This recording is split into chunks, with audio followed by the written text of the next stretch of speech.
네, 한번 인사해 보겠습니다. 할렐루야, 할렐루야. 네, 종려주일 하나님의 말씀 가운데 큰 은혜가 우리에게 있기를 주님의 이름으로 간절히 또 기도드립니다. 오늘 말씀의 제목이 예수님 마음. 도대체 어떤 마음이셨을까요? 오늘 함께 말씀을 보면서 나눠보고자 하는데, 우리가 흔히 누구를 닮았다라고 하면 자주 쓰시는 표현이 있습니다. 누구랑? 붕어빵이다. 붕어빵 참 맛있는데, 얼마나 똑같이 닮았으면 마치 틀 안에 이 반죽을 넣고 똑같은 모습으로 구워지는 이 붕어빵처럼 너무나도 이 닮은 모습을 누구랑 붕어빵이다, 이렇게 표현하기도 합니다. 우리가 누군가를 닮는다라고 하는 거는 닮고자 하는 상대를 내가 따르는 것을 말합니다. 즉 외형뿐만 아니라 겉모습뿐만 아니라 그 사람의 어떤 사람의 생각과 가치관을 옳거나 좋은 것으로 생각하고 나도 그렇게 살고 행동하기로 결정하는 것을 말합니다. 여러분, 어린아이들이 가장 먼저 누구 따라합니까? 가장 먼저 누구를 따라하나요? 너무 잘하시네요. 맞습니다. 엄마 아빠를 가장 잘 따라합니다. 엄마가 쓰는 화장품 따라 발라보다가 엉망진창 되기도 하고, 아빠가 신는 구두 신고 나가려다가 발에 안 맞으니까 나가지도 못하고 또 그렇습니다. 아이들이 부모를 따라하는 것은 너무나도 당연합니다. 왜냐하면 아이의 눈에 부모는 무엇이든지 다 할 수 있고 어떤 어려움에서도 나를 지켜주는 보호자이기 때문에 그렇습니다. 그래서 어린아이들에게 너 뭐가 되고 싶니? 라고 물어보면 지금은 어떤지 모르겠는데 저 때만 해도 아빠 같은 뭐요? 엄마 같은 누구요? 막 그렇게 대답했던 게 참 너무나도 자연스러운 일입니다. 오늘 우리가 읽은 이 빌립보서 2장 5절 말씀, 우리 한 목소리로 함께 읽어보겠습니다. 시작. 너희 안에 이 마음을 품으라 곧 그리스도 예수의 마음이니. 이 빌립보 교회를 향해 사도 바울은 예수님의 마음을 품어야 된다, 너네가 예수님의 마음을 가지고 있어야 된다라고 얘기합니다. 이 빌립보 교회가 사도 바울과 문제가 있거나 혹은 내부적으로 너무 큰 어려움이 있어서 사도 바울이 이렇게 얘기하는 게 아닙니다. 물론 이제 빌립보서 4장을 보시게 되면 이 빌립보 교회에도 문제가 좀 있었습니다. 그렇지만 다른 바울 서신, 예를 들면 고린도 전후서나 갈라디아서처럼 교회에 있는 문제가 너무 커가지고 심지어 사도 바울한테 네가 사도냐? 이렇게까지 도전하는 그런 긴장감을 이 빌립보서에선 찾아볼 수가 없습니다. 오히려 이 빌립보서를 읽다 보면 어떤 느낌을 받게 되냐면 마치 할아버지가 손주나 혹은 어린아이들한테 자신의 믿음의 경험을 이렇게 나눠주는, 마치 동화책처럼 자신의 믿음의 경험과 교훈을 알려주는 듯한 따뜻한 모습을 우리가 빌립보서에서 볼 수가 있습니다. 그리고 이 빌립보 교회는 사도 바울에게 참 의미 있는 교회였고 사도 바울이 어려울 때 가장 힘써 도와줬던 교회이기도 했습니다. 이 사도 바울이 빌립보서를 쓴 때가 로마 감옥에 갇혀있는 한 60년에서 63년경쯤 됩니다. 근데 이 빌립보서를 보게 되면 이 빌립보 교회가 사도 바울을 위해서 에바브로디도라는 사람을 보내서 이 사도 바울을 잘 도와주게 해줍니다. 심지어 필요한 물건들도 다 갖다 줍니다. 얼마나 물심양면으로 사도 바울을 도와줬는지 사도 바울이 빌립보서 4장 18절에 이렇게 감사합니다. 내게는 모든 것이 있고 또 풍부한지라 에바브로디도 편에 너희가 준 것을 받음으로 내가 풍족하니 이는 받으실 만한 향기로운 제물이요 하나님을 기쁘시게 한 것이라. 이미 풍부한 게 아니라 지금 사도 바울이 나는 이미 가진 게 많아 이게 아니라 너희들이 보내준, 빌립보 교회 여러분들이 보내준 물건 잘 받았습니다. 그로 인해 내가 부족함이 없게 된 것에 참으로 감사함을 드립니다. 지금 그 얘기를 하고 있는 겁니다. 그러면서 우리가 암송 말씀으로 외웠던 빌립보서 4장 19절에 이렇게 축복합니다. 나의 하나님이 그리스도 예수 안에서 영광 가운데 그 풍성한 대로 너희 모든 쓸 것을 채우시리라. 할렐루야. 하나님을 위해 헌신하는 믿음에 하나님은 크신 축복으로 넘치도록 채우시는 은혜를 부어주실 줄 믿습니다. 아멘 하신 분들만 받으시기 바랍니다. 이처럼 사도 바울에게 아주 큰 도움이 되었던 이 빌립보 교회를 향해 그리스도 예수의 마음을 품으라, 예수님의 마음을 가져라 라고 말한 사도 바울. 그러면 예수님의 마음을 품는 것은 어떤 것일까요? 어떻게 해야 예수님의 마음을 우리가 품을 수 있을까요? 그 첫 번째는 함께 읽어주시기 바랍니다. 시작. 예수님을, 할렐루야. 어떤 분들은 이렇게 얘기하실 수도 있어요. 목사님, 꼭 굳이 예수님 믿어야만 되는 겁니까? 예수님 안 믿어도 예수님처럼 살면 되는 거 아닙니까? 그러면 그것도 하나님 보시기에 참 좋은 것 아닙니까? 이렇게 물어보실지 모르겠습니다. 여러분, 맛집이라고 유명한 식당을 가면 여러분 뭘 드십니까? 유명한 메뉴를 먹을 겁니다. 적어도 여러 명이 가면, 그래도 여러 명이 갔으니까 그래야 한번 맛보기라도 한번 해보자. 제일 맛있는 거 하나는 시켜서 맛보기라도 먹어볼 겁니다. 여러분이 친한 분한테 식당을 하나, 잘 알고 있는 식당 하나 추천해 주셨다고 생각해 보십시오. 근데 그분이 거기서 진짜 먹어야 될 건 안 먹고 딴 걸 먹었다고 생각해 보십시오. 그럼 뭐라고 하시겠습니까? 아유, 거기 가서 그걸 먹으면 어떡해. 그거 먹으면 안 돼. 아유, 괜히 갔네. 그러면서 뭐라고 덧붙입니까? 다음에는 그거 말고 이거 꼭 먹어봐. 이렇게 얘기하지 않으시겠습니까? 교회도 마찬가지입니다. 교회에 오면 반드시 해야 하는 게 무엇입니까? 바로 예배를 드리고 말씀을 보고 기도하는 것입니다. 그런데 우리가 왜 예배를 드리고 왜 말씀을 보고 왜 기도합니까? 수련하는 겁니까? 영적인 뭔가 느낌을 받아서입니까? 다 그럴 수 있지만 우리가 예배를 드리고 말씀을 보고 기도하는 이유는 다른 게 아닙니다. 예수님을 만나기 위해서입니다. 우리가 예배의 자리에 나의 하나님을 찬양하고 경배하며 말씀을 보는 건 다른 이유가 아닙니다. 시간 돼서, 잠이 안 와서, 배고파서, 영적인 느낌을 받아서 아닙니다. 예수님 만나려고, 하나님 만나려고 이 자리에 나와 우린 예배 드리는 것입니다. 제가 김치찌개 참 좋아하는데요. 여러분, 김치찌개 맛있게 끓이려면 뭐가 제일 중요한가요? 제 설교문 보셨나요?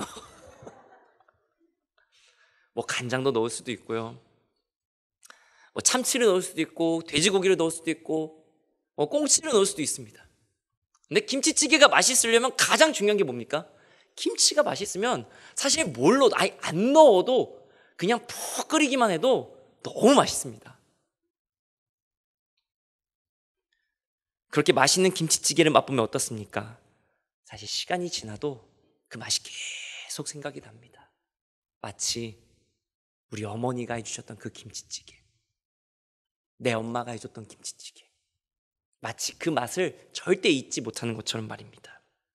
여러분, 예수님을 믿지 않고 교회를 다니는 것은 맛집에 가서 정말 맛봐야 될 것을 맛보지 못하고 그냥 돌아가는 것하고 똑같습니다. 예수님은 믿지 않으면서 예수님처럼 살고 예수님의 가르침에 따른다는 것은 자기 의로움은 채울 수 있어도 구원의 문엔 결코 들어갈 수가 없다는 것입니다.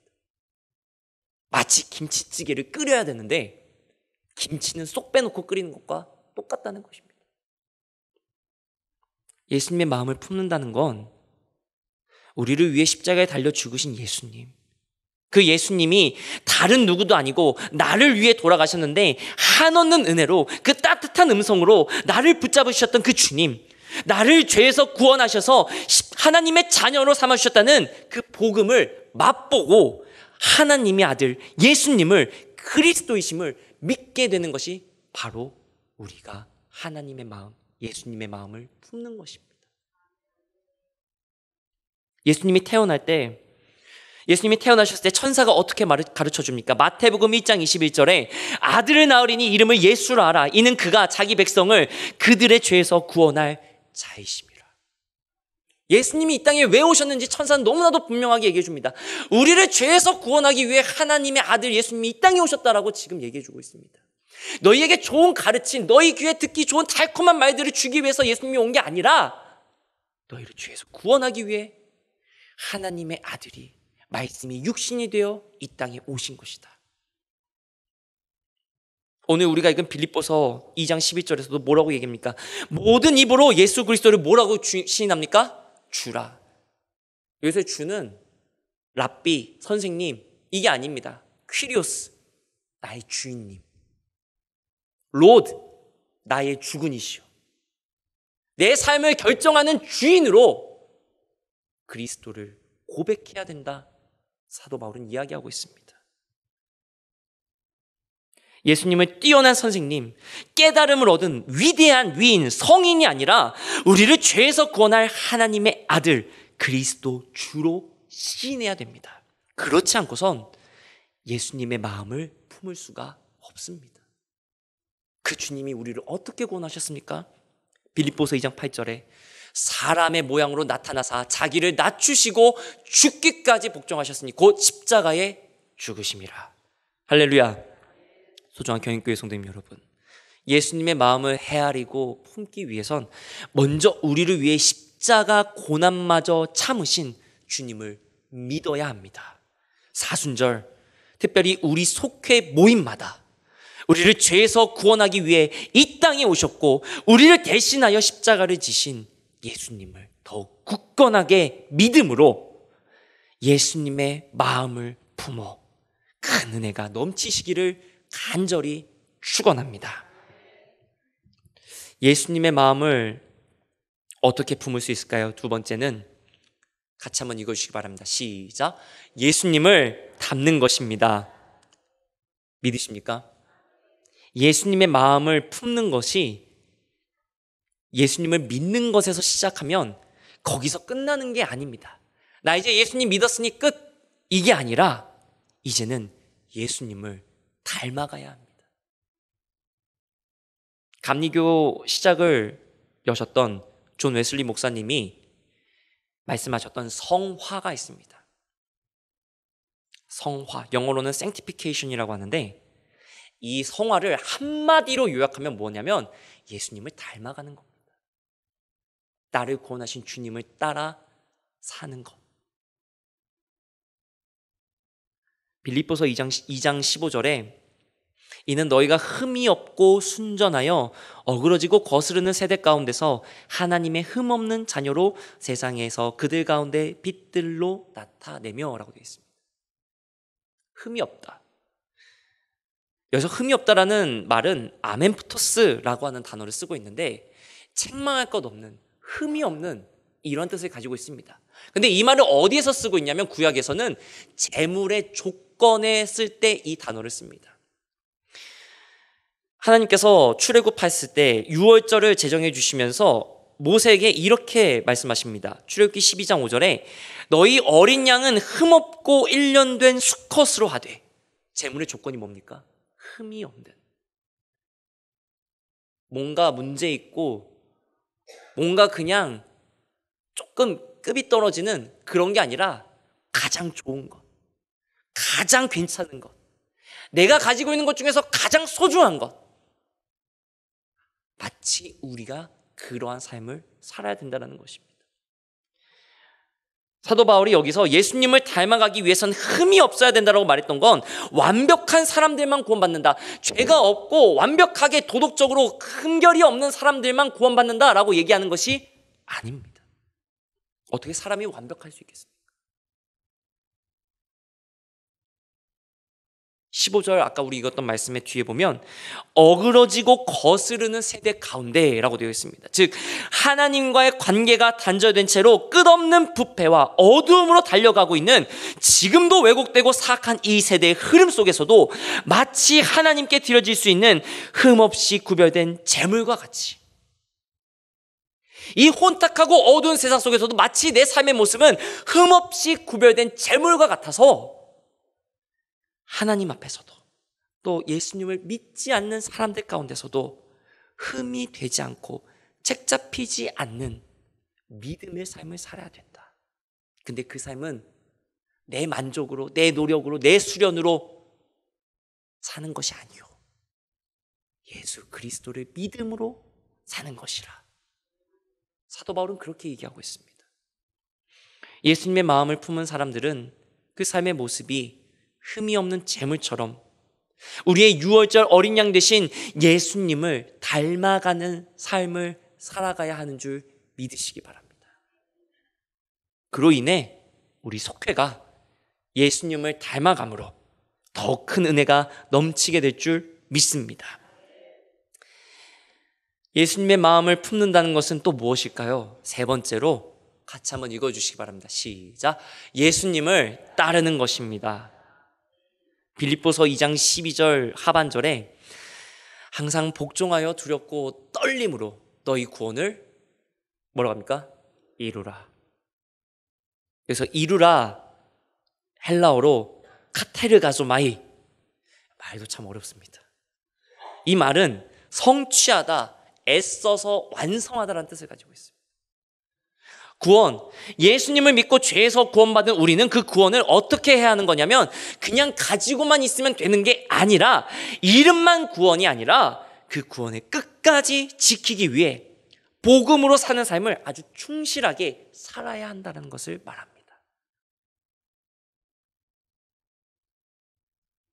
예수님을 닮은 사람은 어떤 삶의 모습을 가지고 있냐면 아까 12절에서 말씀했던 것 같이 두렵고 떨림으로 사는 것입니다.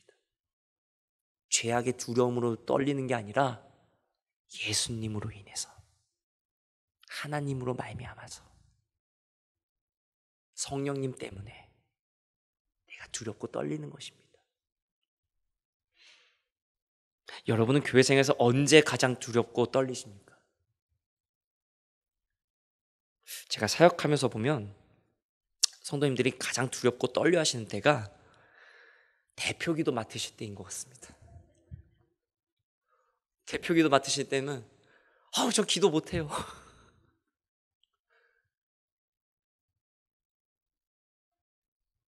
여기 계신 분들은 이제 주님의 겸손함을 본받아 대표 기도의 자리 마다하지 않으시고 담대하게 지켜나가실 수 있기를 간절히 축원합니다. 여러분이 이처럼 대표 기도를 떨려 하신 이유가 무엇일까요? 한번 곰곰이 생각해 보시기 바랍니다. 제가 생각했을 때는 여러분들 대표 기도에 떨려 하신 이유가 이 대표 기도의 자리를 절대 가볍게 생각하지 않으셔서이기 때문일 겁니다. 대표 기도의 자리가 그냥 내 이야기 하고 내려오는 자리가 아니라 이 예배 자리에 나온 사람들을 대신해서 하나님께 드려지는 기도를 내가 대표로 한다라는 그 거룩한 부담감 때문에 대표 기도의 자리를 부담스러워 하시는 것 같습니다. 기도의 자리를 진정으로 생각하시기 때문일 것입니다. 그렇습니다. 우리가 예수님을 닮아가기 위해선 예수님을 가볍게 그냥 좋은 가르침 주는 선생님, 그렇게 따라가는 것이 아니라 두렵고 떨리는 진중한 믿음으로 믿어야 할 줄 믿습니다. 그리고 그러한 믿음으로 모이는 우리 모임 가운데 하나님의 구원의 은혜가 넘치는 속회 모임이 될 줄 믿습니다. 사순절, 우리를 위해 겸손히 십자가를 지신 예수님, 특별히 앞으로 다가올 고난 주간에 우리는 예수님의 십자가 고난과 죽으심에 더욱 집중하게 됩니다. 우리가 이 사순절에 주님의 십자가 고난과 죽으심을 집중하는 것은, 경건의 훈련을 하는 그 이유는 우리를 위해 십자가에 달려 죽으심으로 구원의 역사를 이루신 예수님을 따르기 위함입니다. 예수님께서는 이렇게 말씀하셨습니다. 마태복음 11장 29절에 나는 마음이 온유하고 겸손하니 나의 멍에를 메고 내게 배우라. 그냥 배우라고 하지 않으셨습니다. 나의 멍에를 메고 배우라고 하셨습니다. 너 그냥 쫄래쫄래 따라오지 마. 너의 멍에를 메려구나. 지난번에 제가 말씀을 전했을 때 이 변화산에 제자들과 오르시기 전에 이 베드로의 그 멋진 신앙 고백을 뒤로 이제 고난당하신 모습을 주님께서 제자들에게 가르쳐 주시면서 또 제자들에게 이렇게 말씀해 주셨습니다. 누가복음 9장 23절을 보면 또 무리에게 이르시되 아무든지 나를 따르려거든 자기를 부인하고 날마다 제 십자가를 지고 나를 따를 것이니라. 예수님의 마음은 바로 우리를 위해 지신 십자가입니다. 저와 우리 성도님 여러분 모두 우리를 위해 지셨던 예수님의 그 십자가가 우리의 마음 속에도, 우리의 믿음 속에도, 우리의 삶 속에 언제나 나타나기를 주님의 이름으로 간절히 축원합니다. 종려주일인 오늘 예수님이 십자가를 지시려고 예루살렘에 들어오셨을 때 다른 왕들과 같이 힘찬 말발굽으로 들어오신 것이 아니라 아주 작은 나귀를 타고 들어오신 겸손하신 예수님의 모습을 우리는 기억해야 됩니다. 마가복음 11장 7절에 나귀 새끼를 예수께로 끌고 와서 자기들의 겉옷을 그 위에 얹어 놓음에 예수께서 타시니. 소중한 교인교회 성도님 여러분, 예수님의 마음을 품는 것은 예수님을 믿고 예수님을 따르며 닮아가는 것입니다. 사망권세 이기시고 부활하실 주님을 바라보며 매년 반복되는 사순절에 우리는 십자가에 달려 돌아가신 예수님을 우리의 욕심과 어리석음으로 또다시 십자가에 못 박는 어리석은 자가 되지 않고 예수님의 십자가를 바라보며 겸손하신 예수님을 더욱 닮아가고 이제는 내게 허락하신 십자가 겸손하게 믿음으로 짊어지고 가야 할 줄 믿습니다. 우리의 속회 모임이 주님 주신 믿음으로 겸손하셨던 예수님의 마음을 품고 하나 되어 예수님을 닮아가는 우리 속회 모임이 되어 더욱 든든한 믿음의 반석 위에 세워지시기를 주님의 이름으로 간절히 축원합니다. 기도하겠습니다.